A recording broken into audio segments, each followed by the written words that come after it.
real quick. I couldn't help but notice you was looking at the images there. Huh? Did it interest you? Yes. What do you know about these images?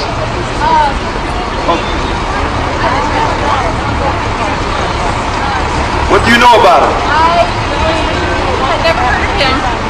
Never heard of him. And that struck me. Are you saying that he was an imposter? Absolutely. Okay. So what we're saying, check, this is what we're saying here. We're saying that we know that this image was not by chance that they drew this guy. We're saying that according to scripture, the Vatican, under Gocc,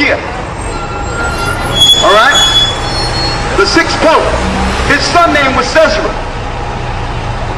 Cesare Borgia was a poisoner. There's two books you can find this in.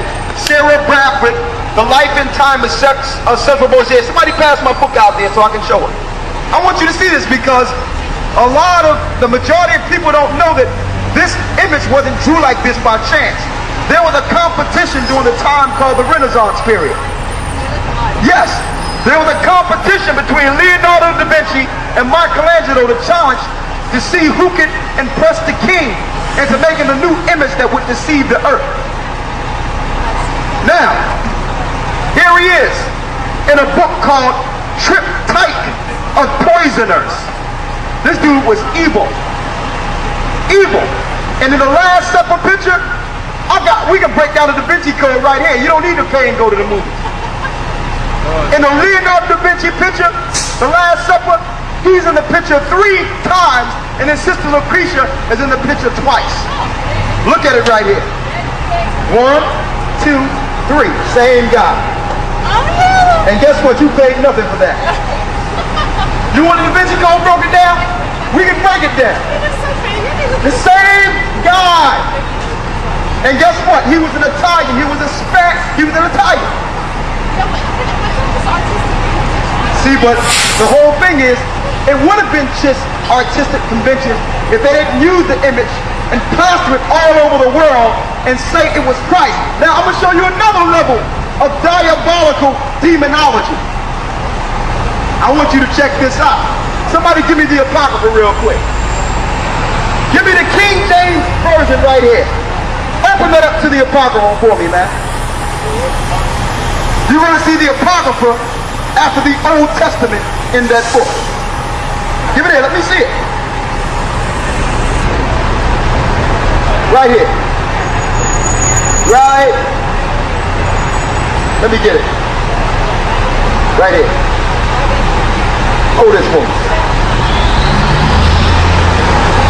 Look at this right here. You see this? This is the original reprint of the King James Version. And what do it say there? What do it say? Apocrypha. So the original King James had the Apocrypha in it. In 1928, under the Vatican, they made an agreement to take 14 books. 14 books out of the Holy Bible. Because they understood God's people would wake up at the end and want answers.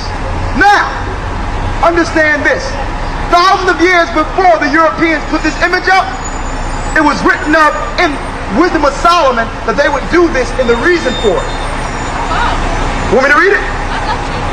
Wisdom of Solomon, the 14th chapter.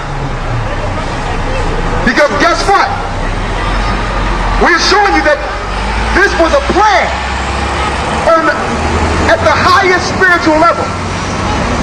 And they did this to bring a strong delusion in the whole earth so that everyone would believe a lie. And then, at the end, Satan would actually show that he lied to everyone to break the faith of the world. The Roman Catholic Church is the whore that sitteth on many waters. And in her cup was the wine that made the whole earth drunk. Made the whole earth drunk in pagan philosophies and religion and worships. Now, I made a statement that this was written of in the Apocrypha, and that's why the Roman Catholic Church pulled it out. Pulled it out of the Bible. Now, another thing. This is the biggest part about it. They knew what God's people really looked like when they did this. Now I'm going to bring that around too. Because first of all, Christ and his people were not Europeans. You know that, right? Yes. Of course. Now, go to Wisdom of Solomon 14 and 8. I'm going to show you why they took this out of the Bible, the Vatican, along with the Pope, which is the biggest sorcerer or magician on the earth. He knows different than Lord Sith. He's a magician. And he runs around with a golden cup in his hand and an upside down cross. He deals directly with Satan. Christ said, call no man father upon earth, for only one is in heaven is your father. How can you call him the Pontiff's father? This all came from the Roman Catholic Church. If you track the Roman Catholic Church, there's a trail of blood behind them. Everywhere they go, there's bloodshed, slavery, conquest, and lies.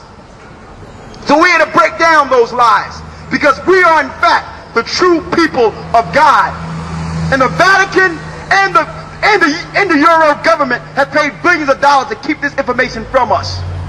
Let me show you why they took it out of there. Wisdom of Solomon 14 and 8. Read. But that which is made with hands is cursed, as well as it, as he that made it. He because he made it, and it because being corruptible, it was called God. Being corruptible, that image was called God. Now, when the little slaves wake up and say, I want to find Jesus. Here's your Jesus. Here's your God. You see that? That's psychological warfare. You see that? There's more they took out. Read. For the ungodly and his ungodliness are both like hateful unto God. For that which is made shall be punished together with him that made it. So the Vatican and all those that put that up, there's a future judgment for this. Because there was a mindset behind this. There was an idea they were pushing during the Renaissance period.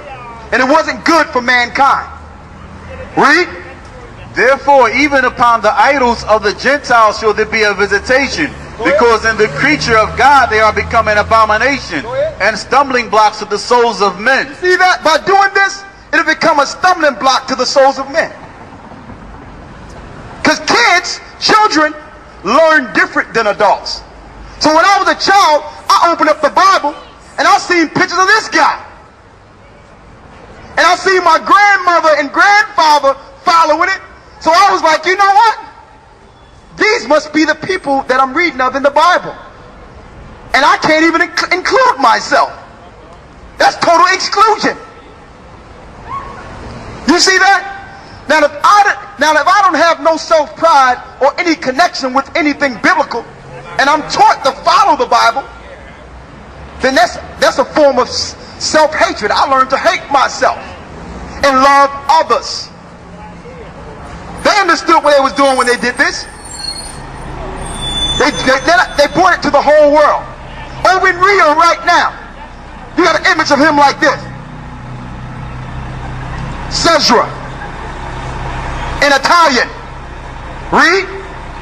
And a snare to the feet of the unwise.